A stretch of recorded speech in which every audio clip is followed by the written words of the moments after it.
এই ধরনের মান নির্ণয় প্রায় প্রতি পরীক্ষায় আসে। বিসিএস এর প্রিলিমিনারি অথবা শিক্ষক নিবন্ধন প্রাইমারি যে কোনো প্রিলি পরীক্ষার জন্য এই ধরনের মান নির্ণয় খুবই গুরুত্বপূর্ণ। এগুলো আসলে বিভিন্নভাবে সমাধান করা যায়। আমরা কত দ্রুত করতে পারি সেটা দেখব এবং বিভিন্ন উপায়ে যা করা যায় সেটাও দেখব। তারপর আপনার জন্য যেটা সহজ হয় আপনি সেভাবে প্র্যাকটিস করবেন। প্রথমে আমরা একটা দেখি যে কি দেওয়া আছে যে এক্স প্লাস ওয়াই সমান 8 আর এক্স মাইনাস ওয়াই সমান 6। তাহলে X square plus Y square সমান কত? তাহলে আমরা সাধারণত কি করি, একটা সূত্র পরীক্ষার হলে গেলেই যারা একটু অঙ্ক কম পারি, বিশেষ করে যারা সায়েন্স ব্যাকগ্রাউন্ডের না তাদের জন্য আসলে এগুলো কঠিন। তারা কি করে, দেখা যায় যে প্রশ্নের কোনায় লিখলো এভাবে যে X square plus Y square, হ্যাঁ এটা সমান সমান কত হতে পারে। দেখা যায় যে তারা একটা সূত্র দিতেছে। সূত্রটা কি আমরা জানি, সাধারণত এটা সূত্র হলো হাফ, তারপর ধরেন এক্স প্লাস ওয়াই স্কোয়ার, তারপরে আমরা লিখি হচ্ছে plus X minus Y square. তাহলে আমরা এরকম সূত্র লিখি, সূত্র লেখা তারপরে ধরনের সংখ্যা করতেছি যে এটার মান কত 8 স্কোয়ার প্লাস ধরেন এটার মান কত 6 স্কোয়ার। তাহলে আমরা এভাবে করি হাফ, তারপরে ধরেন হচ্ছে এটার সাথে কত হয় গুণ করতে হবে 8 8 64 আর হইতেছে 6 6 36। অঙ্ক বড় হয়ে যেতেছে কিন্তু আস্তে আস্তে। তাহলে আমরা তারপরে কি করি, যেখানে হাফ গুণ 100 তার মানে আসলে এটা হচ্ছে গিয়ে 50। হ্যাঁ, তাহলে আমরা উত্তর দিই হচ্ছে 50। ঠিক এভাবে আমরা করলাম। তাহলে যারা আসলে সূত্র মুখস্থ করে করি তারা এভাবে করি। অনেক সময় আবার বিভিন্ন ধরনের শর্টকাট দেখায়, আমরা বিভিন্ন ভিডিও দেখি ফেসবুকে ইউটিউবে অনেক ভিডিও দেখবেন যে এক এক অঙ্কের জন্য এক এক ধরনের সূত্র, এক এক ধরনের শর্টকাট। আপনি কত শর্টকাট মনে রাখবেন? এবং তার চেয়ে বড় কথা হইতেছে যে এই যে অঙ্কগুলা এক এক অঙ্কের জন্য এক এক শর্টকাট, আপনি কিভাবে বুঝবেন যে আপনি শর্টকাট মুখস্থ করছেন 10টা, তো এইটার জন্য যে ওই শর্টকাটটা এটা পরীক্ষার হলে চিন্তা করতে করতে আপনার সময় শেষ, অথবা আপনি গুলাই ফেলেন, একটা অঙ্ক যেহেতু মিলে না তখন সব ভুলে যায়। তাহলে আমরা এই সমস্যাগুলো সমাধান করার জন্য আমাদের যেটা দরকার যে নিজের একটা উপায় বের করতে হবে, অথবা একটা সহজ উপায় বের করতে হবে যেটার জন্য আমরা খুব সহজে দ্রুত করতে পারি। তাহলে একটা এই অঙ্কের জন্য মানে এই ধরনের অঙ্কের ক্ষেত্রে মান নির্ণয় অঙ্কের ক্ষেত্রে সবচেয়ে সহজ চিন্তা করতে হবে যে কিভাবে তাড়াতাড়ি কাজ করা যায়। দেখেন আমরা যদি ধরেন এটাই প্রশ্ন, হ্যাঁ আমাদের খাতার মধ্যে আসলে জায়গা নাই, তাহলে দেখেন আমাদের দরকার হইতেছে এক্স এর মান আর ওয়াই এর মান যদি জানি তাহলে কিন্তু আমরা খুব তাড়াতাড়ি কাজটা করে ফেলতে পারি।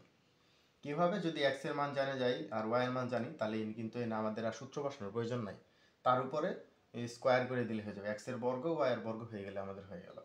তাহলে এখানে আমরা কি করতে পারি, দেখেন আমাদের এই জিনিসটাকে যদি চিন্তা করি যে আমরা খাতার মধ্যে এটা অলরেডি লিখছি, ধরেন এটা বাম পাশের অংশ এটা বাম পাশ, আমরা জানি যে বাম পাশ ডানে গেলে প্লাস মাইনাস হয়ে যায়। এরকম যে সামনে যদি ধরেন এক্স থাকে আর ওয়াই থাকে, আমরা যদি এভাবে লিখি কি এটার যদি এ পাশে নিয়ে আসি তাহলে এভাবে এরকম হয়। আবার দেখা গেল যে আমরা এভাবে লিখতে পারি যে ওয়াই মাইনাস এক্স, হ্যাঁ মানে এটাকে ওই পাশে নিয়ে গেলাম, সে তার সামনে প্লাস ছিল সে মাইনাস হয়ে গেল। তো এটা কিন্তু আমরা সবাই জানি। তো এই জিনিসটা পরীক্ষা হলে আমাদের মনে মনে করতে হবে, যত তাড়াতাড়ি আপনি মনে মনে করতে পারবেন তত আপনার সুবিধা। তাহলে আমরা দেখেন মনে মনে যদি খুব তাড়াতাড়ি করার চেষ্টা করি, কিভাবে দেখেন, আমরা চিন্তা করলাম যে এটার এটা যোগ করে দিই, তাহলে তো হয়ে গেল। তো বাম পাশের সাথে বাম পাশ যোগ করব, ডান পাশের সাথে ডান পাশ যোগ করি, তাহলে যোগ করে দিলে তো আর আমার চিহ্ন পরিবর্তন করা লাগে না, যোগ করে দিলে আর চিহ্ন পরিবর্তন করার দরকার নাই। তাহলে দেখেন এটার সামনে হইতেছে গিয়ে প্লাস, এটার সামনে মাইনাস, তাহলে আমরা যখন যোগ করব, হ্যাঁ তাহলে একটা প্লাস আর একটা মাইনাসের দা কাটাকাটি যায়, তাহলে আমরা যেহেতু মনে মনে যোগ করতেছি আমাদের আর খাতার মধ্যে লেখার দরকার নেই আলাদা করে, তাহলে এ নিয়ে আমরা কাটিয়ে দিলাম। আর ডান পাশেরটা তো ডান পাশেরটার সাথে যোগ হয়ে যাবে, তাহলে ডান পাশেরটার সাথে ডান পাশ যোগ হয়ে গেল, তাহলে ডান পাশের 8 8 6 কত 14, আর বাম পাশে কিন্তু এখন দুইটা এক্স থেকে গেল, তাহলে আমাদের কত ছিল দুইটা এক্স, তাহলে তাড়াতাড়ি হয়ে গেল। তো আমরা এটা এখন করতে পারি কি এক্স সমান সমান 7, তাহলে পেয়ে গেলাম 7। তাহলে এক্স সমান সমান 7, আপনারা আর নতুন করে লেখার দরকার নেই, আপনি মনে মনে যেহেতু করছেন আপনি জানেন যে এটা একটা সমাধান। হ্যাঁ, তাহলে এক্স এর মান যদি 7 হয়, এনে দেখেন ওয়াইটা যদি আমার ওই পাশে জায়গা, ওয়াইটা যদি আমরা যদি ধরেন যে থাকলো আমরা যে কোনো একটা কিছু রাখি, যে ধরেন এক্স এর মান তাহলে আমার কত 7।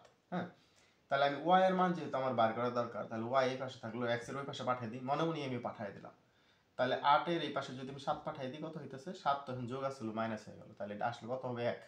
তাহলে আমরা জানলাম ওয়াই এর মান কত 1। এই যে খুব তাড়াতাড়ি আমরা মনে করেন যে বের করে ফেললাম 7 আর হলো 1। তাহলে এখন চিন্তা করেন 7-এর উপরে স্কোয়ার, 7 7 49, আর 1-এর উপরে স্কোয়ার 1, তাহলে আমাদের কত হয় 50। খুব তাড়াতাড়ি হয়ে গেল, সূত্র বসানোর প্রয়োজন পড়তেছে না। এখন এই এই উপায়ে করার মানে ওয়েটা কি, হ্যাঁ আপনি যদি ধরেন হচ্ছে এই উপায়ে যদি আপনি করতে চান, ধরেন আপনার এটা খুব দ্রুত করতে পারেন। আমরা যদি উদাহরণ আরেকটু বড় বাড়াই, ধরেন আমাদের এইখানে সূত্র দিয়ে করলে যে ভুলটা হয় যে আমরা অনেক কঠিন হয়ে যায় আমাদের জিনিসটা, হ্যাঁ।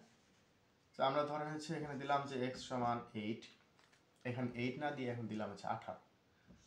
তাহলে আমরা যদি এটা করতাম 18, হ্যাঁ, তাহলে দেখেন আমার যদি সূত্র বসাইতাম তাহলে আমাদের প্রথমে 18-র উপর স্কোয়ার, তখন 18-র স্কোয়ার করতে হতো, 18 গুণ, সবার 18টার মুখস্থ আছে, অত মুখস্থ থাকলে পরীক্ষা হলে ভুলে যায়।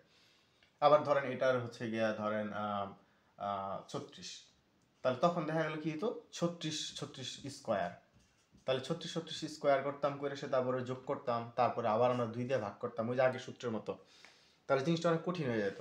তাহলে তখন আমাদের আসলে সহজভাবে করার উপায় হইতেছে যে এইভাবে আমরা x আর y এর মান বের করে ফেলি, তাহলে কিন্তু শেষ।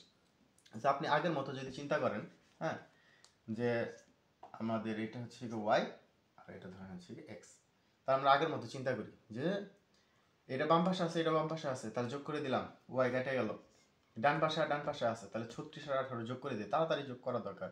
8 আর 6 হলো 14, হ্যাঁ আমাদের হাতের 1 থাকে, তাহলে 3 আর 1 হচ্ছে 4, আর 1 হচ্ছে 5, তাহলে 54, হ্যাঁ। আর এই পাশে হচ্ছে x দুইটা, তাহলে 2 দিয়ে x এর ভাগ করে দিলে আমাদের কত হয়, 2 দুগুণে 4, 7 দুগুণে 14, তাহলে আমাদের 27 হইতেছে x এর মান। তাহলে x এর মান কত, 27। তাহলে x এর মান যদি 27 হয় তাহলে y এর মান কত হইতেছে, তাহলে y এর মান কত হইতেছে, আমরা y এর মান রাখলাম ওই পাশে হচ্ছে গিয়ে 18 আর হলো 27, খুব তাড়াতাড়ি, হ্যাঁ। এদিক দিয়ে হচ্ছে গিয়ে আপনার হচ্ছে 2 আর এদিক হচ্ছে 7, 9, তাহলে আমাদের 9 থাকে। -9 হলো y এর মান। তাহলে আমরা যদি তখন x স্কোয়ার আর y স্কোয়ার বার করতে চাই, দেখেন আমাদের 27 স্কোয়ার আর এখানে হলো -9। এখন কিন্তু আমাদের জিনিসটা কিন্তু ছোট হয়ে যাইতেছে, হ্যাঁ। আমাদের অতগুলা কিন্তু এই যে 36-এর গুণ, 18-এর গুণ, মানে দুইটার বড় বড় গুণ না করে এখন আমাদের শুধু একটার স্কোয়ার করলে হইতেছে। তো জিনিসটা হলো এরকম যে আপনি দেখেন 9 এর উপরে যেহেতু স্কোয়ারের উপর মাইনাস, তাহলে 9 9 81, আর ধরেন হচ্ছে আপনার এই যে 27-এর উপর যখন আপনি স্কোয়ার করবেন তখন কত হবে, হ্যাঁ। এটা হচ্ছে আপনি যদি ধরেন হচ্ছে আপনার এটা মুখস্থ নাই, কারোর এটা মুখস্থ নাই, তাহলে ধরেন হচ্ছে আপনি 27 গুণ করে এভাবে করে ফেলবেন, 7 7 14, 7 দুগুণে 14, 7 7 49, হ্যাঁ, 7 দুগুণে 14, 15 16 17 18, হ্যাঁ। যেভাবে একদম মনে করেন যে হাতে গুনে যারা আসলে সায়েন্সের না তাই এভাবে করতে হয়, তাহলে এভাবে করলেন। তারপর হচ্ছে কি 27 দুগুণে 54, তাহলে আমাদের করতে হয় এই 8 4 12 2 হাতের 1 7, তাহলে এই যে 729 হলো গিয়ে এই যে এটার উত্তর হইতেছে, তখন 729 যখন 18 হবে 36 হবে। তাহলে এই জিনিসটা হচ্ছে একটু বড়। এখন আমরা এই যে 27 আছে, হ্যাঁ, এটার আরো কিভাবে সহজে কাজ করতে পারি, হ্যাঁ। এই যে 27-এর স্কোয়ারটা আছে, আমাদের তো অনেক সময় লেগে গেল, এখানে কিন্তু আমাদের 1 মিনিট সময় গেল প্রায়।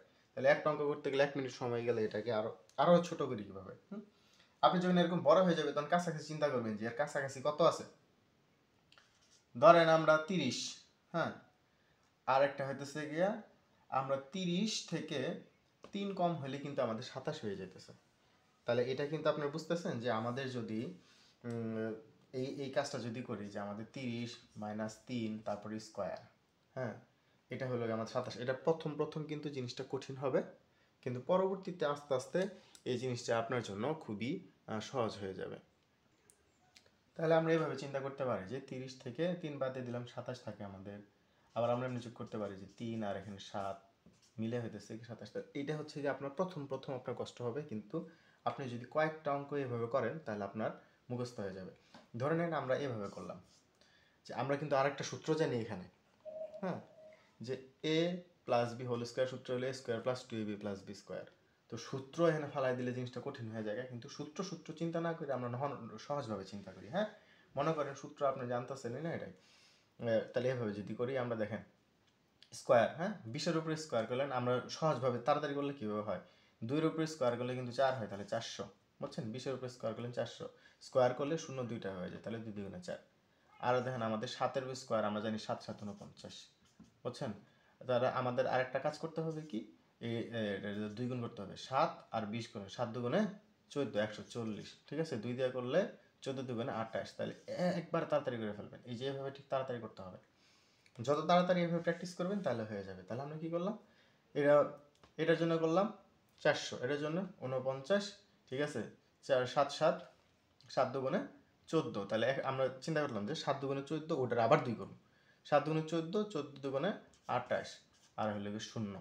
এই যে 0 থাকলে আপনার কিন্তু সবসময় গুণ করা, বর্গ করা এগুলো কিন্তু সহজ। তাহলে এখন দেখেন, আপনার মনে করেন যে এভাবে আমরা যদি পাশাপাশি লিখছি, পাশাপাশি লিখবেন না, তাহলে কিন্তু আপনার যোগটা কষ্ট হয়ে যাবে। তাহলে কিভাবে করতে হবে, উপর নিচে লিখবেন, ঠিক আছে? তাই কেমনে উপর নিচে যদি কিভাবে, আবার দেখেন আমরা কি করুন, 2 দুগুণে 4, ঠিক আছে? তাহলে 7 দুগুণে 7 7 49, আমাদের আবার কি দরকার, 7 দুগুণে 14, দুগুণে 28, কি করুন 7 দুগুণে 14, এরপরে আবার ডাবল, ঠিক আছে? তাহলে 28, এই যে হয়ে গেল আমার সাথে 9 8 4 12 2 হাতে 1 4 আর 3 7। এই যে তাড়াতাড়ি, এর চাইতেও কিন্তু তাড়াতাড়ি হবে গুণটা। যখন আপনি এখানে একটা শূন্য দিয়ে কাজ করবেন, তখন কিন্তু আপনার গুণটা সহজ হবে। আমরা যদি আরো একটা এরকম গুণ চিন্তা করি, যেমন ধরেন আপনার আমাদের 26-এর স্কোয়ার দরকার, আমরা জানি না 26-এর স্কোয়ার কত।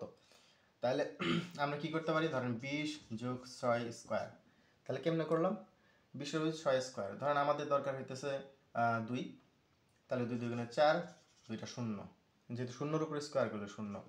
তারপর হচ্ছে আমাদের 6 6 6 36 আমরা জানি, মানে এই 9 10 পর্যন্ত তো আমরা সবাই জানি। তারপর হইতেছে আমাদের কি দরকার, 6 দুগুণে 12, 12 দুগুণে 24, যেহেতু 2 আর একটা বেশি গুণ করা হচ্ছে, 6 দুগুণে 12, 12 দুগুণে 24, তাহলে 24 আর কিন্তু 0। খুব তাড়াতাড়ি হয়ে যাচ্ছে, 4 3 7 4 2 6, তাহলে 6 7 6 কিন্তু এখানে। এই যে হচ্ছে তাড়াতাড়ি হচ্ছে আপনার গুণ করার একটা অভ্যাস। আপনি যদি এভাবেও করতে চান, তখন কিন্তু এইভাবে সূত্র ফেলাও কাজ করতে পারেন। তো আপনার যেটা আপনার পছন্দ, আপনি একটু কিছুদিন যদি এভাবে অনুশীলন করেন, যারা মূলত সায়েন্স ব্যাকগ্রাউন্ড থেকে কাজ করে, ওরা এইভাবে খুব দ্রুত কিভাবে মনে করেন যে গুণ কিভাবে তাড়াতাড়ি করা যায়, অনেকগুলা যোগ কিভাবে তাড়াতাড়ি করা যায়, কতগুলার বর্গ কি হয়, কতগুলা মনে করেন রুট কি হয়, ওরা কিন্তু এগুলো মুখস্থ করে ফেলে। তো ওইভাবে করলে তখন হচ্ছে আপনার এটার খুব সহজ। কিন্তু আমরা যদি আরো একটা ধরেন এরকম দেখি, যে ধরেন আমার দরকার হচ্ছে গিয়া 34, তো 34-এর স্কোয়ার আমরা কেউ জানি না, তাহলে কি করতে পারি, ধরেন 30-এর আমরা ধরে হচ্ছে 30 যোগ 4 ধরেন স্কোয়ার, শূন্য একটা নিয়ে আসবেন তাহলেই সুবিধা। তা আমরা জানি যে 3-এর উপর ধরেন 3 3 9, তাহলে শূন্যর জন্য 2টা শূন্য, 4 4 হলো গিয়ে 16, আর আমাদের দরকার 3 4 12, 12 দুগুণে 24, এই হলো অবস্থা। 6 4 আর 1 হচ্ছে 5, 9 আর 2 11, কত তাড়াতাড়ি হলো। আর যদি আপনার এভাবে হইতো 34 34, আপনি কি করতেন, 4 4 16, 6 হাতের 1, 3 4 12 13, তারপরে হচ্ছে 3 4 12, 2 হাতের 1, 3 থেকে 9 আর 1 10, এরপরে 6, তারপরে হচ্ছে গিয়ে 5, তারপরে 1, তারপরে 1। একটু জিনিসটা হচ্ছে আমরা সবসময় করি, মনে হবে যে এটাই সহজ, কিন্তু এটা সময় বেশি লাগে, আর এটা খুব তাড়াতাড়ি হয়ে যেতেছে। তো এইভাবে আপনার হইতেছে আসলে এই মানের নির্ণয়ের ক্ষেত্রে যখন কোনো কিছু গুণ করবেন, কোনো কিছুর স্কোয়ার দরকার, তখন একটা শূন্য বসায় নিয়ে আসবেন। যেভাবে হোক একটা শূন্য যদি নিয়ে আসতে পারেন, তাড়াতাড়ি হয়ে যায়। শূন্য আর হচ্ছে প্লাস, তাহলে খুব সহজ। আপনি যদি বিয়োগ করতে যান, তখন জিনিসটা একটু কঠিন হয়ে যাবে, বিয়োগ করাটাও কঠিন হয়ে যায়, দেখা যাচ্ছে আর সময় বেশি নষ্ট হইতেছে। আমরা যদি এখান থেকে ধরেন হচ্ছে গিয়ে এটাই বিয়োগ করি, হ্যাঁ, তখন দেখা যাবে কি হবে, আমাদের কোনো একটা সময় দেখা যাবে শূন্যরে 10 ধরা লাগতেছে, তাহলে একটু আবার জিনিসটা বড় হয়ে যেতেছে। তার মানে যোগ করলে জিনিসটা আরো সহজ। চিন্তা করতে হবে কোনটা খুব তাড়াতাড়ি করা যায়, কোনটা কিভাবে খুব দ্রুত করা যায়। এটা হইতেছে আপনার দ্রুততমভাবে কাজ করার কৌশল। তো আমরা এভাবে আসলে কিছু কিছু জিনিস শিখবো, যেন আমাদের সূত্র হাজার হাজার শর্টকাট এভাবে না করে আমাদের কিভাবে নিজেদের মতো গুছায় আমরা জিনিসটা করতে পারি, তাহলে আমাদের পরীক্ষার হলে খুব দ্রুত আমরা উত্তর করতে পারবো।